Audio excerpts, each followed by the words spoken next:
50 کلن چې کوم ریاست پروجیکټ اوس چلولی دی، 200 کلن چې انګریز سامراج د پښتانه د تقسیم پروجیکټ چلولی و، د هغه نن نتیجه دا ده. دا شاید د ځینو پښتنو نشي خوښه، خو تل حقیقت دا دی چې د ظالم او مظلوم په دواړو صف کې پښتون ولاړ دی. اوس د بلوڅ کیس ته راواخه، بلوڅ د مظلوم په صف کې ولاړ دی، د ظالم په صف کې دی نسته، نه ونه کې برابره.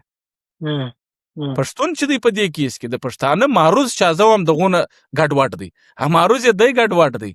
چې یو خو ځینې پښتنې سیمې هغه فوج استخباراتي ادارو کې ښه برخه لري، بل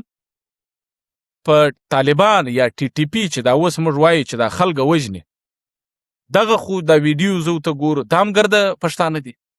چې دا مري دا هم پښتانه دي، که په پښتونخوا کې په پولیس حمله کېږي ګرد پښتانه دي، که زموږ په وطن کې دا اوس حملې سوي دا ګرد پښتانه دي.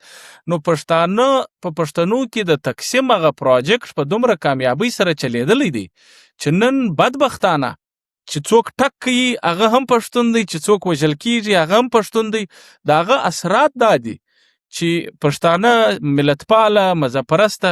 په دا یوه خبره په یوه پیج نسي راتلی. پخوا خو نورو قومي ازادۍ د جمهوریت په سوالو به په یوه پیجو چې ته څو څه په افغانستان کې طالبان په اقتدار راغلي دي، د دهشتګردۍ خلاف په جنگ باندې چې کم د پښتنو ملتپالو سیم پیج هغه مات شو. اوس ځینې د طالب همدرده یا طالب د وخت ضرورت ګڼي، ځینې چې دی هغه طالب چې دی هغه د یو جدید وخت د دغه سره ناقابل قبول فکر بولي. نو د پښتنو معروض هم د غومره دی بدقسمتي سره.